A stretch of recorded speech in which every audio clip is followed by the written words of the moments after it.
Well, good day, everybody. Welcome, and thanks for joining our session today on CMMC compliance, navigating CFR 48 updates and assessment challenges. In this session, we'll provide a recap of CMMC, the Cybersecurity Maturity Model Certification, the framework, highlight its really critical role in securing the defense industrial base.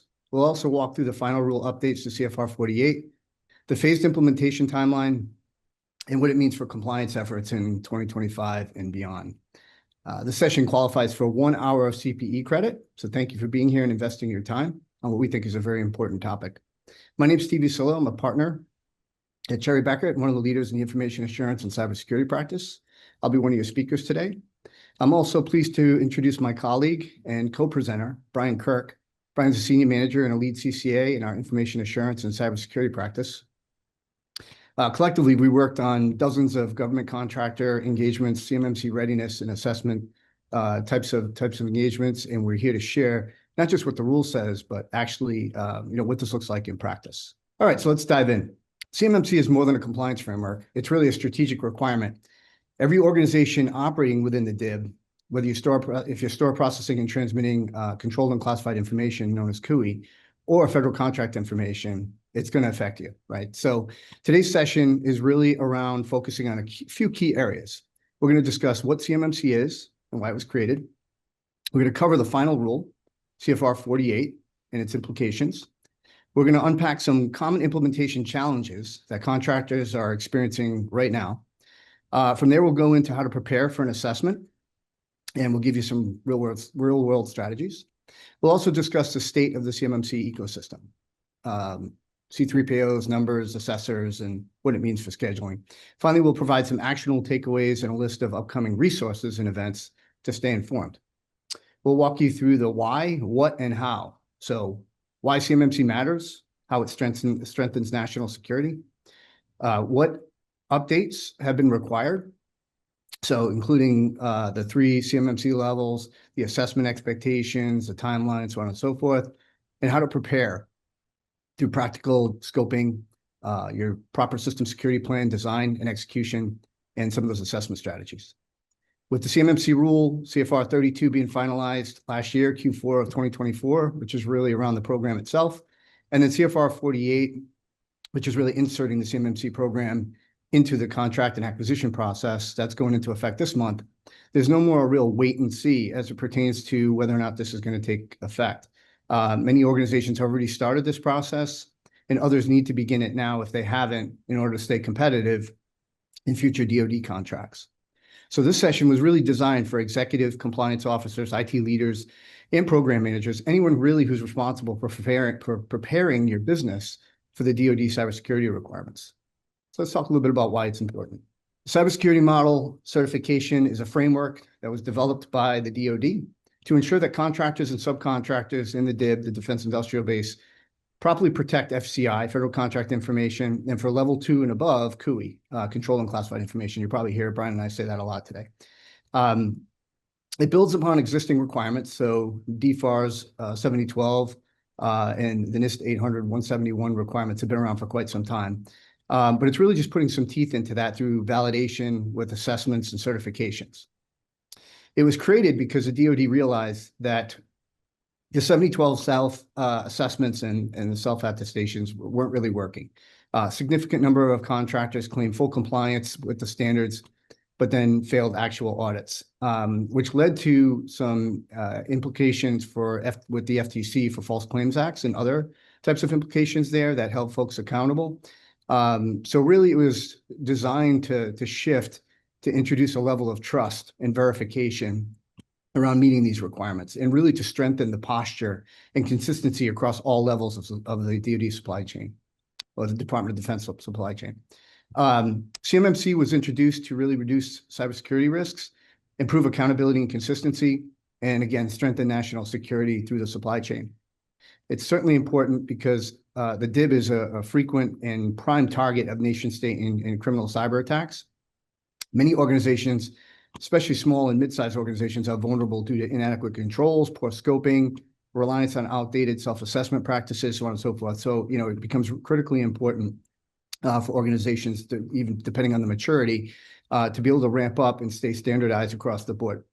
So key examples of threats could include credential theft, attackers getting in and making lateral movements into the network and getting to sensitive information, the exfiltration of that sensitive information through different channels within the organization, and then also supply chain compromise, where attackers breach maybe smaller vendors and then find their way into larger targets, more lucrative targets, based on those boundaries that may or may not be protected properly.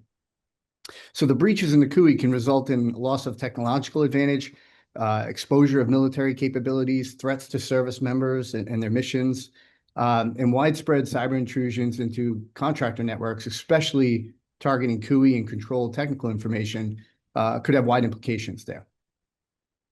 So CMMC really is going to be needed by those that are in the defense industrial based supply chain. So it affects prime contractors. It's going to affect subcontractors, which means that it's also going to affect cloud service providers, managed service providers, so on and so forth. So there's a complete flow down that you're going to see as it pertains to the CMMC model. So CMMC 2.0 was built upon existing requirements, as I noted earlier, primarily NIST 800-171 Rev 2, but it adds a layer of accountability through required assessments and certifications. The model aligns with three core goals: safeguarding sensitive, unclassified information, enabling uniform security baselines across the DoD, and it creates a tiered approach to cybersecurity, tailored for sensitivity of information that's handled. CMMC 2.0 has replaced the original five. It replaced the original 5 levels with a streamlined 3-level model. The foundational model, foundational aspect, is level 1 for protecting FCI. It's really for companies that only deal with basic contract information. It requires 17 basic practices adopted from the FAR 52.204-21, which is the Federal Acquisition Regulation, and is subject to annual self-assessments by the organization. Keep in mind, these requirements are cumulative. So as you go up, level 2 is cumulative. It includes all of level 1. If you go to 3, it includes level 2 and level 1 as well. Level 2 is more advanced for organizations that handle CUI. It aligns with NIST SP Special Publication 800-171. There's 110 security practices from that particular publication, which are evaluated against 320 assessment objectives. So we'll commonly refer to 110, 320, the 110 security practices and the 320 objectives. CMMC level 2 bifurcates means that all contracts requiring level 2. So when you see the level 2, you have a couple of options there. You have a self-assessment and you have certification. That bifurcation is really as a result of whether or not these particular contracts are prioritized or not, right? So all contracts requiring level 2 compliance need a full third-party assessment. That's a certification. That's going to be the norm. You're going to see more of that. Any self-assessment, a non-prioritized CUI, is going to be the exception. It's going to require an approval. So it's really the criticality of the contract. Companies handling prioritized contracts with that sensitive information will require every 3 years to go through one of these assessments, versus a non-prioritized contract could be handled in a self-assessment. Level 2, like I said, is really where most folks are going to land, and it's going to require that 3-year certification on the 110, 320 as discussed before. Level 3 is more expert. It's for a smaller number of companies supporting high priority programs. It aligns with NIST 800-172. CMMC level 3 requires an organization to implement all 110 security controls from 171, just like a level 2, plus an additional 24 advanced controls from NIST 800-172. That's performed by the DoD. So you get your level 2 assessment from a C3PAO, and then the DoD, by the way, C3PAO is the organization that actually is certified to be able to conduct these assessments. And then you would get your level 3 based on the additional requirements, the 24 advanced controls that are covered by the DoD in this special publication 800-172. And this is more of the expert level. It's designed really to protect highly sensitive, controlled, unclassified information and defend against advanced persistent threats. So with that, I'm going to turn it over to Brian. Talk a little bit about the compliance timeline. Thanks, Steve. Yeah, so let's talk about how we got to where we are today. So CMMC, it's been quite the journey over a number of years, as Steve mentioned, from the first iteration of CMMC 1.0 to the version that we have today, CMMC. So, really kind of in the timeline here, going back to the current version of CMMC. So we had the CFR 32 rule that was published last year, October 15th, went into effect December 16th. That CFR 32 really stood up the CMC program. The rule that was just recently issued, CFR 48, that was issued on September 10th, and then it goes into effect on November 10th of this year. So that's really kind of the key milestone that a lot of contractors have been tracking, is that CFR 48 rule. The significance of that CFR 48 rule is that it basically establishes DFARS clause 252.204.7021, which is a clause that will be used to require the applicable CMC level in a contract. CFR 48, additionally, it prescribes policies and procedures for including CMC requirements in DoD contracts. So the contracting officer will include the solicitation in the solicitation and the required CMC level if provided by the requiring activity. So, you'll kind of hear us say, you'll hear this term requiring activity. So what is a requiring activity? Well, the requiring activity and why it's significant, first off, is that the program managers and requiring activities are what will designate the CMC level for each contract as appropriate based on the attributes of information that will be processed, stored, or transmitted in the covered information systems. So what is a requiring activity? So basically, the requiring activity is the organizational unit within a government that identifies a need for a product or service and initiates the acquisition process. So we'll discuss the requiring activities later on when we talk about how you determine what level of CMC or likely will be required to achieve. But the requiring activity identifies a requirement for a contract, a task order, or delivery order to include specific CMC level. And then that gets passed off to the contracting officer to incorporate those requirements into the contracts. Per CFR 48, it also establishes processes for the contracting officer when they are awarding contracts to contracts in the defense industrial base. So the contracting officers per CFR 48 shall not award a contract, task order, or delivery order to an offerer that does not have a current CMC certificate at the level required by the solicitation. So, and by current, and CFR 48 defines the term current, means that you have to have the appropriate CMC level no more than 3 years old. So a CMC level 2 certification assessment done by a C3PAO, if that was performed, say, in June of 2025, that would be current for 3 years until June 2028, and then you will need to be recertified in order to be awarded new contracts or to exercise option periods or extended period performance on a contract. So with regards to the exercise an option period or extending the period of performance on a contract, the contracting officers are prohibited from awarding or exercising the option period if the CMC certificate is not current.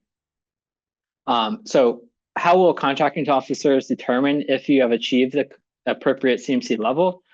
They'll essentially be referring to the SPRS, so Supplier Performance Risk System, to verify that the contractor is certified at the appropriate level through the CMC UID. Regarding CFR 48 also establishes requirements for conditional certification status. So as you may be aware, within CMMC, as you go through an assessment, if you have POAMs that are allowed, at that point, you will be issued a conditional certificate of status that's good for 180 days. You're able to be awarded a contract under a conditional certificate of status. However, you would need to make sure that you're going to remediate those POAMs within 180 days. Failure to remediate those POAMs within the required time frame, should be reported to the contracting officer. So next, let's talk about the phase implementation. Before we jump to the phase implementation, we'll have the first polling question. So when does the Title 48 CFR acquisition rule go into effect, making CMC requirements enforceable in DoD contracts? Right, it looks like most of the people got it correct. The correct answer was November 10th. So November 10th is the date when CFR 48 goes into effect. And we will, in the next slide, we'll actually talk about what that means. There we go. So the phase implementation. So The phase implementation, it's defined within CFR 32. However, it's important in the context of CFR 48 because essentially when CFR 48 goes into effect on November 10th, that allows the DoD contracting officer, as you mentioned, to start requiring in contracts CMC certification or requirements. They will follow the phase of implementation approach that was defined in CFR 32. So that's why it's important to understand this phase implementation and when those requirements may be rolled out to your organization. So as we mentioned, program managers and requiring activities will designate the CMC level of the contract as appropriate. But they'll issue those requirements based on the phase implementation here that you see on the screen. So the phase implementation is broken out over a 4-year time frame. So phase 1 really requires or allows, we should say, the DoD to require in contracts level 1 self and level 2 self-assessments. It's important to note, though, that the DoD does have discretion. So at their discretion, they can or they could include requirements for CMC level 2 certification assessments that need to be done by a C3 PAO in place of a level 2 self-assessment requirement. Those are in phase 1, however, those are expected to be few and far between, but it's important to know that the DoD does have discretion to do that. In phase 2 would be level 1 self, level 2 self, but it will also include or will start to include level 2 certification assessments that need to be done by a C3 PAO. A couple of caveats here for level 2. The DoD intends to include the requirement for level 2 certification. However, they may at their discretion delay the inclusion of the requirement for CMC status level 2 to an option period instead of as a condition of contract award. Also, they have discretion in phase 2 to require level 3 certificates at their discretion. And then, and so phase 2 starts 1 year from the implementation date of CFR 48. So where did you lose me, Steve? On phase 2? Yeah, if you want to repeat phase 2, we got time, so go ahead. Yeah, okay. So quickly, phase 2 begins 1 year after the rollout of CFR 48. So CFR 48 goes into effect on November 10th of 2025. And that starts phase 1. And then 1 year from that, phase 2 can start to be rolled out. And that would be November 10th, 2026. So in phase 2, the DoD intends to start rolling out the CMC level 2 certification assessment requirements. At their discretion, they can delay it to an option period. But they also have discretion in phase 2 to require CMC level 3 certification assessments. So it's important to know that discretion. Phase 3 starts 1 year after phase 2. So now we're in November 10th, 2027, when phase 3 will begin. Phase 3 is when the DoD intends to roll out level 3 certification assessment requirements. Again, at their discretion here, they can delay level 3 to an option period. And then 1 year following phase 3 is phase 4. So now we're in November 10th, 2028. And that would be full implementation of the CMC program. So requirements in all DoD cessation contracts, including option periods and contract awards prior to phase 4 will include the CMC requirements.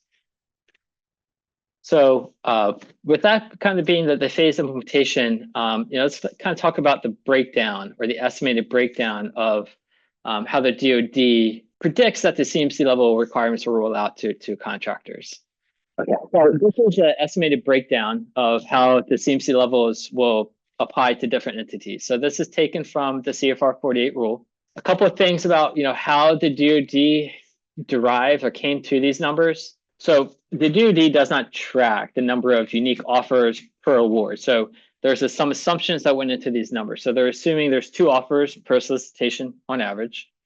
And then to account for offers of prime contractors, the DoD basically multiplied 28,164, which we'll talk about where that number came from, but they multiplied 20,164 by 2, which is 56,328 offers. The 28,164 number is the number of unique entities with contracts above the micro purchase threshold. And then so with the 56,320 officers, they then multiplied that by a factor of 6. So basically they assume, okay, 1 prime offer to 5 subcontractors for that prime. And that's how they got to 337,968 unique entities that you see on the bottom right. Now, you can see kind of here on the breakout, most of these contracts or most of these requirements are going to be the level 2 certification assessment requirements, especially when you strip out level 1. So as we know, level 1 is only applies to the FCI data, whereas level 2 and level 3 apply to CUI data. So where a contractor has CUI data, 90% of those contractors, over 90% of those contractors will have a CMC level 2 certification assessment requirement that needs to be done by a C3PAO. And as we mentioned, these numbers, there's some assumptions that went in there. The DoD, they do not track subcontractors. So therefore, these numbers, it could be far greater than what's seen here on the screen. But nonetheless, the key takeaway here is that if you have CUI data in your environment, the likelihood is going to be that you will have a level 2 C3PO assessment requirement in your contract. With that, Steve, I think we'll pass it off to you. All right, Brian, thanks. Exciting. We're on our second polling question here. Under the CFR 48 phased implementation, when will CMMC level 2 certification assessments become a condition of contract award for applicable DOW solicitations? So November 26th, 74% got that. So great job. Keep in mind, so based on what Brian had just covered with that implementation timeline, we're looking at it from the perspective of CFR 48 going into effect November 10th, allowed for self-assessments for the next 12 months. The DoD, again, does have the ability to enforce a certification earlier, but that would give you to November of 26, where now you're going to be required for certification on the designated contracts as part of that. Got a little delay on the slide here. All right, so CMMC level determination. How in which do you know what level is going to be applicable to you? Again, when you're thinking it through, you're asking yourself, are you a prime or you're a subcontractor? What are the requirements? Typically we encourage organizations to get a handle on their contractual requirements and the type of data that they have. Sometimes there's challenges with that Brian will talk to in a little bit about the classification of data and some of the challenges of things being over-labeled. And that'll be something we'll talk about here as well. But ultimately understanding what constitutes federal contract information and then what constitutes controlled and classified information. Depending on the nature of your contract and the type of CUI that you're store processing and transmitting, most likely you're going to require the level 2 certification if you are handling controlled and classified information. In addition, if you've had clauses in your contracts for DFARS 7012 in the past and you've done self-assessments in the past and implemented those scores into SPRS, which is a supplier system that's tracking that, then there's a pretty good chance that you're going to be lined up for CMMC certification in the coming months. Then again, of course, in those certain situations where those contractors are handling a higher level of secured data, where that CUI is a bit more, I'll say, important per se, then they're going to be required to get a level 3 determination. And that's going to be a certification that's performed once again by the DoD on top of their level 2 assessment. Keep in mind that there's different classifications of CUI. So you have specified CUI, you may have no foreign CUI. And even though that doesn't necessarily come out into this, they just basically talk about CUI, there are specific restrictions and things that you need to consider when scoping your environment and your architecture and knowing how to handle something like no foreign, because it's really something that's disseminated and you need to make sure is handled by US folks. So there are different elements of the requirements depending on the nature of CUI, but that's a big one that we see is whether they have CUI or they have either specified or no foreign, drives us to understand a little bit more about what environment they should be operating based on those restrictions. So again, all CUI requires that level 2 protection. In many cases, a CUI specified, you're going to add that regulatory obligation that's beyond the standard CUI practices. And for no foreign, you're going to have access restrictions based on nationality. So it's just something else to think about there. As we step into the next slide, we talk a little bit about these flow down requirements. Once again, it's going to go from the prime down to the subs, and then if a sub is using another sub, so on and so forth, that's going to be basically taken down. So this slide is really predicated from CFR 32. It just shows the flow down requirements, and it shows kind of what we have here for the labeling of FCI and CUI. And for each of those levels, what's required there. So this is a good little reference tool if you wanted to have something handy to be able to step through and think about it. And once again, just to recap, self-assessment for FCI on level 1. Obviously, level 2, depending on whether it's prioritized or not, then there's going to be a self-assessment versus that certification. A large majority, again, are going to be certification. So I wouldn't bank on the fact that you're going to fall into that. And then again, in level 3, you're looking at the something that is a higher priority that's going to be required for a higher level of classification that's going to be done by the DoD. Brian, if you want to take us through this. And so, yes, when you're, a lot of questions we've seen, hey, how do I know what CMC level I'm supposed to be compliant with, or that I need to be compliant with? The DoD issued a memo, it is the Office of Secretary of Defense issued a memo back in January of 2025. That memo provided guidance for determining the appropriate CMC compliance assessment levels, as well as it defined a waiver process. So in accordance with DFARS procedures, guidance, and information, the requiring activity, which we had mentioned previously, must notify the contracting officer when an effort is suspected to result in a contract, task order, or delivery that will involve covered defense information, including controlled unclassified information, CUI, or operationally critical support. So when the effort will involve CUI, the requiring activity must identify whether the CMC Level 2 self-assessment or certification assessment is the minimum requirement. The contracting officer will rely on information provided by the requiring activity to communicate the applicable CMC level to the offerers and contractors. The DoD program managers and requiring activities will use the CMC level determination guide and the information DoD memo to identify the appropriate CMC level for a given contract. So when a contract effort will result in CUI being processed, stored, or transmitted on a contractor information system that meets multiple CMC level determination criteria, programming managers and required activities shall select the highest applicable CMC level.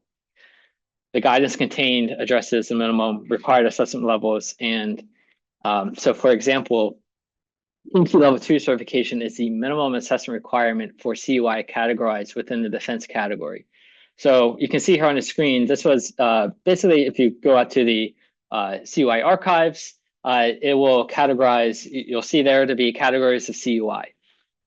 So this here was taken directly from that archive site. And you can see there under the organizational index grouping, the defense category of CUI. And that includes controlled technical information, which is a of contractor organizations. So if you have CUI within that defense category, the minimum level of requirement is the CMC Level 2 certification assessment from a C3PAO. The CMC Level 2 self-assessment is only sufficient for CUI that's outside that defense category. However, the program manager may elevate the CMC level if there is a high risk to the confidentiality, integrity, or availability of the CUI. And remember, as we saw in the breakdown of the estimated contracts, only 2% of contractors will be required to have a Level 2 self-assessment. So as you've kind of been mentioning here, do not rely on a self-assessment requirement. All right, we'll jump to the next slide here. We'll talk about CMC Level 3 determination.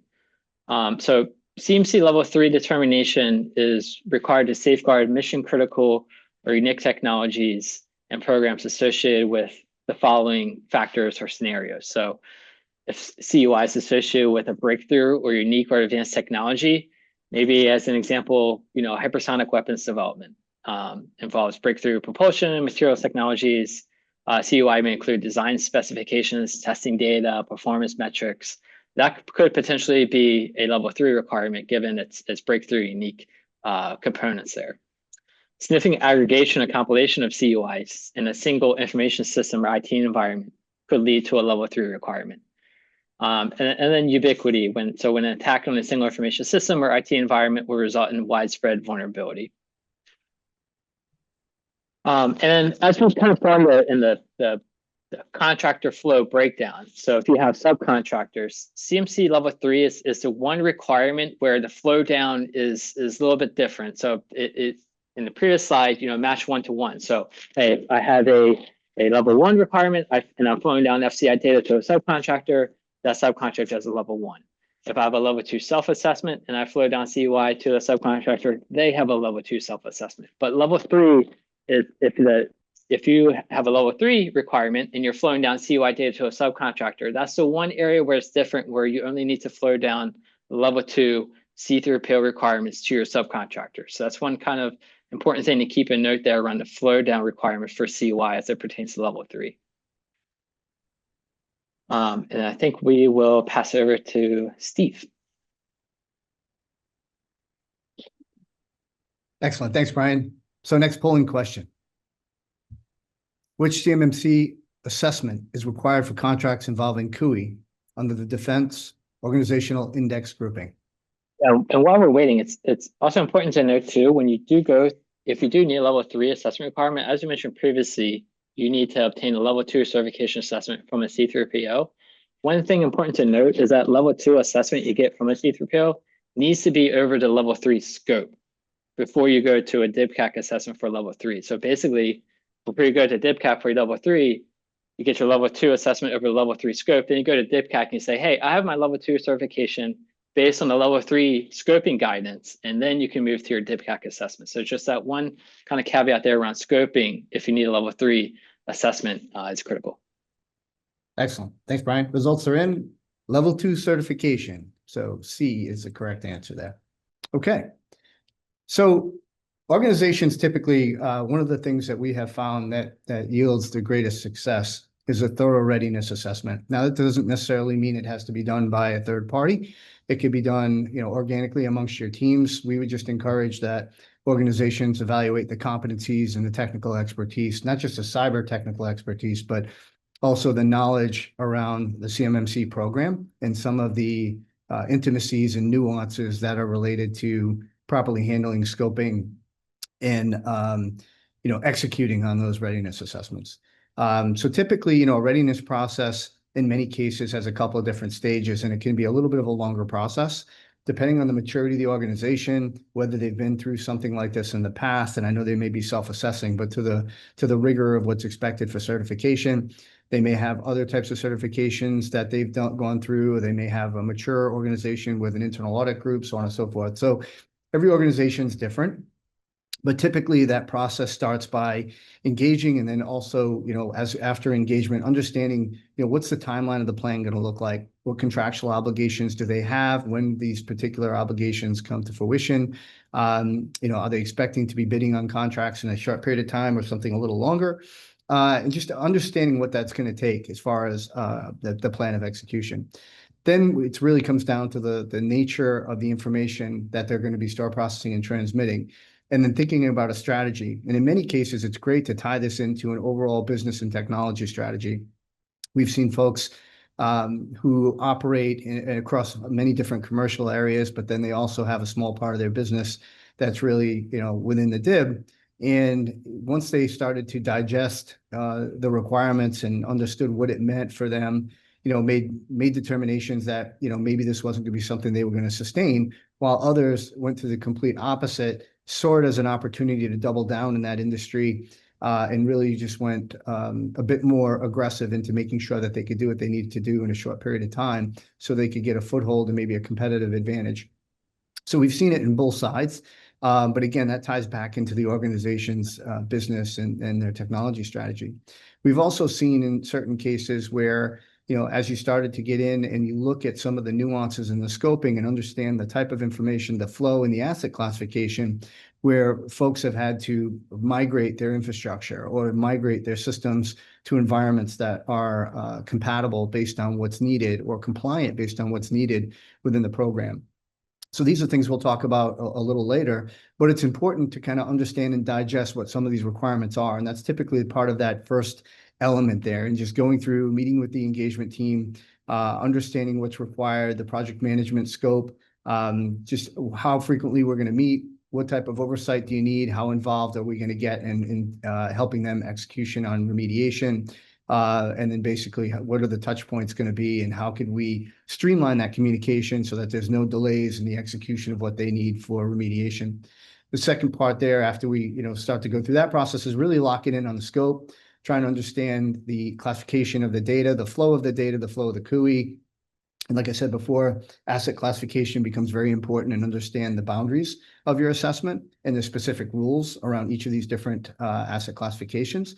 So going through that, and then ultimately taking a look at different approaches. We've seen some organizations take a look at the level of depth that's required in the CMMC maturity area, and they've gone back and said, you know what, we're going to develop an enclave, or we're going to segment a portion of our business to a separate network that we're going to then build all those requirements are. Sure, there's entity level controls and things that we need to handle across the organization, but from a technological perspective, we're going to try to minimize the store processing and transmitting of that CUI so that we can minimize the compliance footprint. And again, that ties back to their overall business strategy. Others, so much of their work is really contingent upon the entire DIB industry, that they've come back and said, you know what, we're basically going to look at an enterprise approach, and we're going to get all of these systems ramped up. So we have seen that as well. And typically, once we understand all of that and we're working with the teams, there's a process there where you go through a gap assessment. Again, you're going through all 110 controls, 320 practices, and basically, or objectives, and making sure that you're meeting all of those requirements to the level of expectation across all of the assets and the asset types that are included in scope, and facilities, cloud environments, so on and so forth. Then typically there's a remediation process, there's a project timeline for action items that need to be followed up on. And then, of course, once you get to a point where you have a good understanding, there's a mapping or an understanding of when you're going to actually go through and procure that certification. Now, keep in mind, if you're in line to do this type of work, I wouldn't wait to hire a C3PO. Many of the C3POs are backed up because of the demand. So it's important, depending on what your timeline is, to get on those schedules to make sure that you can adequately facilitate your timing requirements. And through this process, there's a lot of back and forth and educational processes that take place. Even though CMMC is new, there are some nuances and interpretations that are happening within the ecosystem that, obviously we want to stay on top of to make sure that folks are set up for success. That's kind of the readiness process there. I'm going to turn it over to Brian to talk a little bit about the CAP and what the assessment process looks like. Thanks, Steve. So the CMC Level 2 certification assessment process, this process is a prescribed process that is defined within what is called the CMC assessment process. Very unique name there, but it's basically CAP. You'll hear it referred to as CAP version 2.0. The CAP prescribes the process for a C3PO to conduct a CMC Level 2 certification assessment requirement. It's broken out into 4 distinct phases. And each phase has their own set of requirements that need to be performed by that C3PO. So phase 1, called the pre-assessment, the key activities there during phase 1, and really the key activity there is validating the scope of your assessment and making sure that your scope is appropriately aligned with the CMC scoping guidance. So as we mentioned, if your end goal is a CMC Level 2 certification assessment, then your scope needs to be aligned with the CMC Level 2 scoping guidance. If your end goal is a CMC Level 3 certification, then your scope needs to be aligned with the CMC Level 3 scoping guidance. So the assessor in phase 1 here, they'll collect certain documents, such as your system security plan, your data flow diagrams, your network diagrams, and they'll review those documents to validate the scope and make sure that your scope is appropriately aligned with the CMC requirements. Another key step in phase 1 is validating the sufficiency of the evidence. So does the contractor have a sufficient and adequate amount of evidence to support the processes that we need to do in phase 2 of the assessment? And so after that determination of phase 1, the C3PO, or the assessor is making a determination of whether the contractor is ready to move forward with their assessment and whether they're ready to move forward into phase 2. If there's certain scoping issues that are identified in phase 1, the C3PO will communicate what those scoping issues are. Now, it's important to note that as a C3PO conducting a certification assessment, they are prohibited from providing consulting or advisory services. So during that assessment, they can tell you what was wrong, but they can't tell you, how to fix it. So in phase 1, if they're evaluating the scope and identify a misclassification of assets or misalignment of boundaries, inadequate logical separation, they will stop the assessment in phase 1, and you'll be required to go back and fix those scoping issues. And as you mentioned, the other determination is availability of the evidence. So as the contractor, it's important that you go through and you collect evidence supporting the implementation of all 110.320 requirements and assessment objectives to support the assessment process. And that evidence should be updated as well. We shouldn't be looking at old evidence that's a year old, 2 years old, that doesn't support what the system is at this point in time. So if the assessor makes a positive determination and determines that you're ready to move forward with the assessment, phase 1 concludes when the assessor will basically upload what's called the pre-assessment form into CMC's EMAS instance. That is the official system of record that goes into EMAS that signifies that you've kicked off your CMC assessment. Phase 2, moving into phase 2, begins with an in-brief meeting. It's a formal process where certain information is required, such as the appeals process, introduction to the assessment team, agenda for the upcoming phase 2 assessment.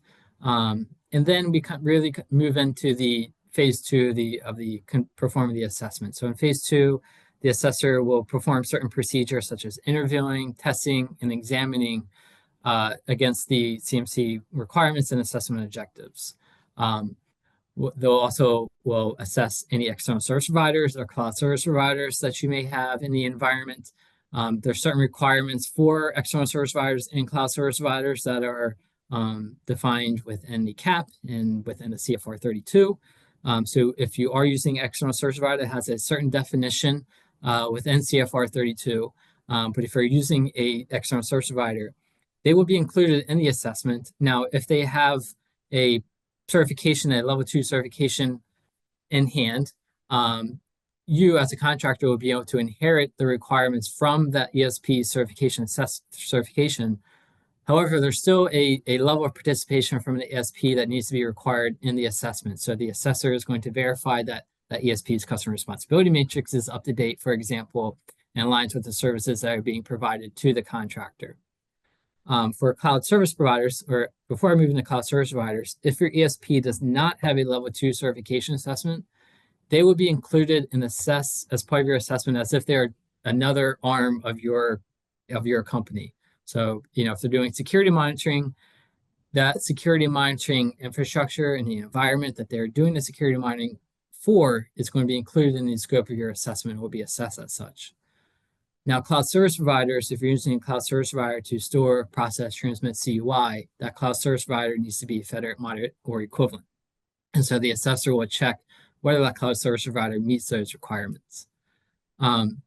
Each day, there'll be daily checkpoints where we'll go through and we will, or the assessor will update on today's activities, kind of what was evaluated, and if there's any not mets, those will be typically communicated during those daily checkpoints.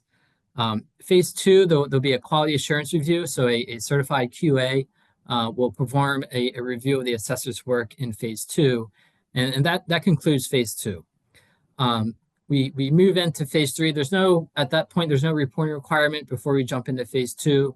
The last step in phase 2 is that QA review. But then in phase 3, the assessor will compile the assessment results in a formal documentation.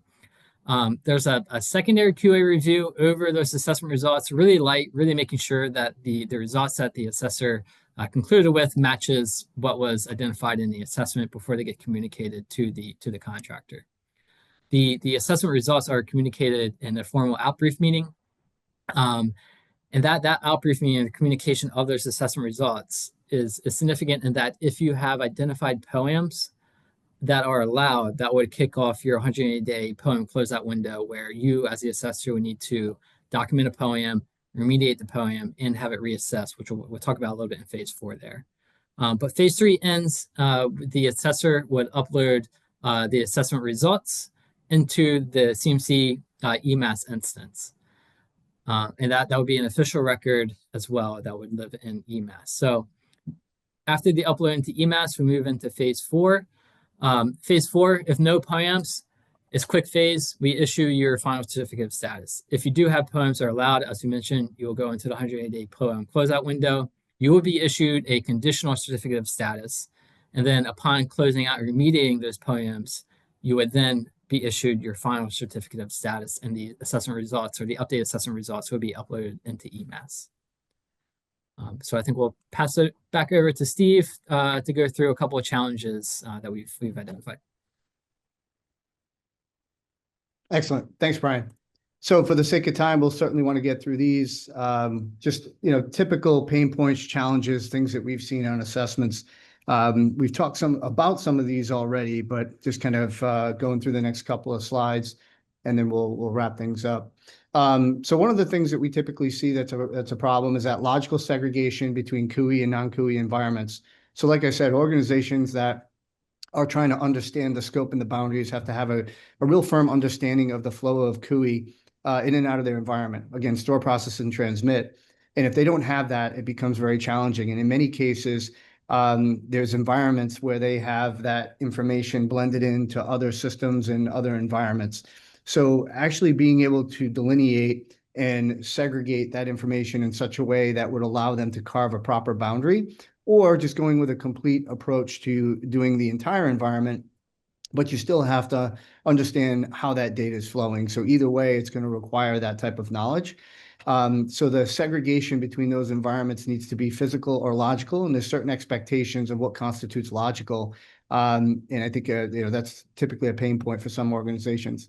The other thing is around VDIs and endpoints. Some organizations that even operate in the cloud will go back and say that their facilities are going to be out of scope because everything is in maybe GCC or GCC high or something like that up in the cloud, or in a FedRAMP environment.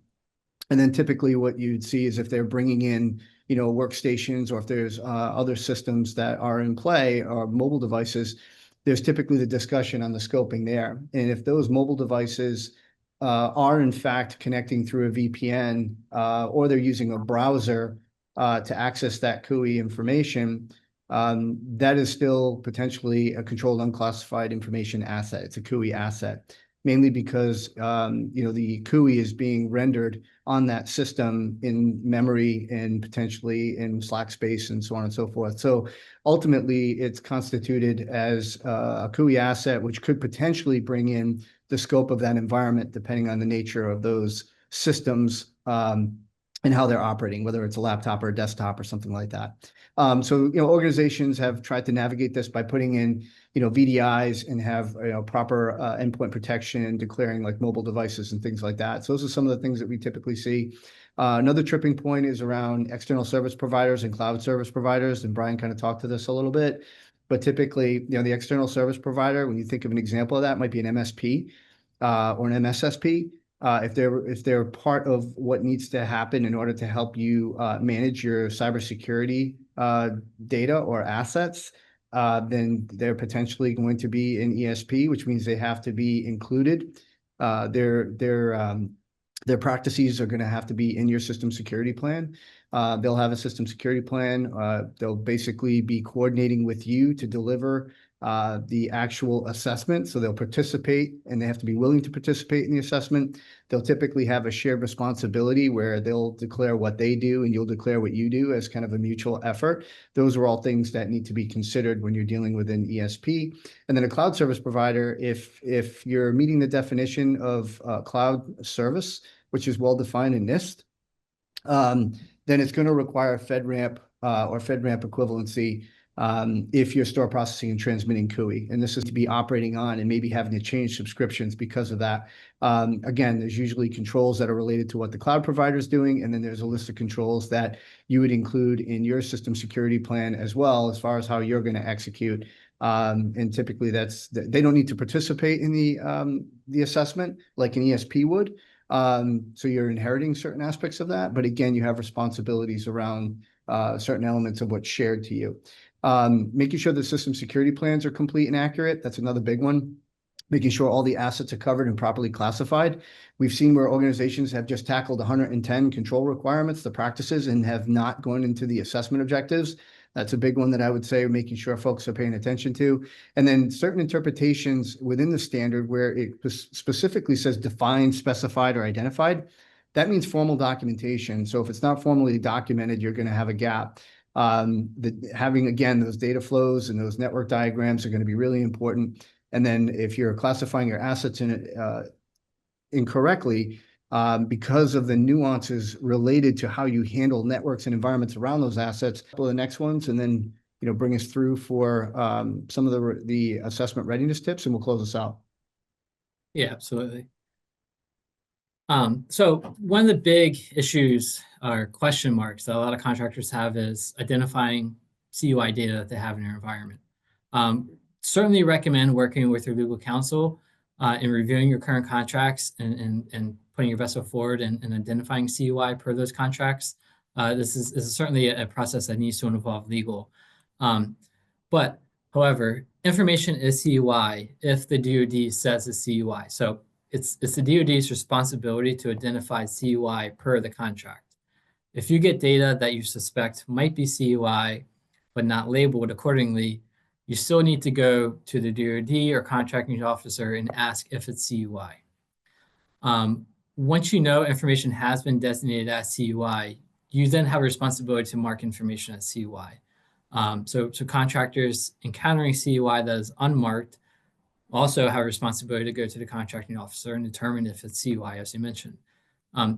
Recommended against self-marking. Instead, again, go back to the contracting officer to confirm if that information is CUI.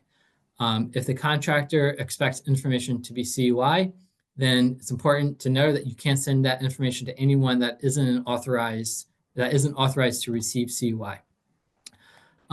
If you're not receiving guidance, as a last resort, you can recommend contractors go to the government, ask, hey, ask if the information is CUI. So you can state, we're going to assume it's not CUI if we haven't heard back from you in X business days. So at least at that point, if you're not receiving anything from a government, from a contracting officer, you're not receiving any responses, at least that way you have the implicit approval that the information is not CUI if they have not responded. May have limited dissemination controls. So for example, no foreign CUI data that's marked no foreign cannot be disseminated in any form to a foreign government, foreign national, foreign or international organizations, or non-US citizens. And then let's jump to readiness tips. So look too quick there. There we go. Readiness tips. So as you can see here on the screen, is kind of Steve alluded to, kind of the pitfalls that we've seen. Key step is, hey, making sure that we have clear identification of CUI. We have properly scoped boundaries. We have a complete SSP that addresses all the assessment objectives. And as we mentioned, you pay attention to key terms within the assessment objectives. Complete asset inventory, categorize appropriately, and also recommended you conduct a mock assessment. There's a lot of nuance within CMMC where contractors can get tripped up on. So in that light as well, it's recommended too to engage with an RPO or a C3PAO to make sure that you're aligned properly for a CMC certification assessment due to the nuances. And when you're contracting, or if you decide to contract with an RPO or a C3PAO to help you prepare for CMMC, ask pointed questions. How many contractors have you supported? How many clients have successfully passed the CMC assessment? Do you have familiarity with the type of environment that we have? How many CCAs do you have on staff? Ask them for references. Those are kind of key items that we recommend asking to make sure that you're really putting your best foot forward before you jump into a certification assessment.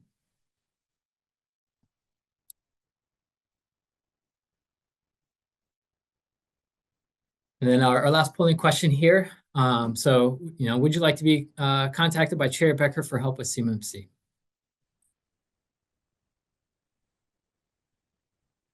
And then Steve, I think we'll kick it back over to you. Thank you, Brian. Let's get through on the last slide here. There we go. All right. So thank you very much. Questions could be addressed certainly to Brian and I, and want to thank everybody. This brings us to the end of today's webinar. Thank you for spending time with us. If you have any questions, like I said, or you want to have a conversation, feel free to reach out at any time. Before you head out, we'd appreciate your feedback. Quick survey will pop up automatically when you're in the session. We'll be sending you the session recording and the presentation in about a week, so keep an eye out for that. What you'll see for this last slide here is additional thought leadership on the subject matter that we've actually produced for folks. So if you want to thumb through any of that and you have any questions, once again, feel free to reach out. It's really been a pleasure speaking with you all. Thanks again for joining us, and we look forward to seeing you on future webinars.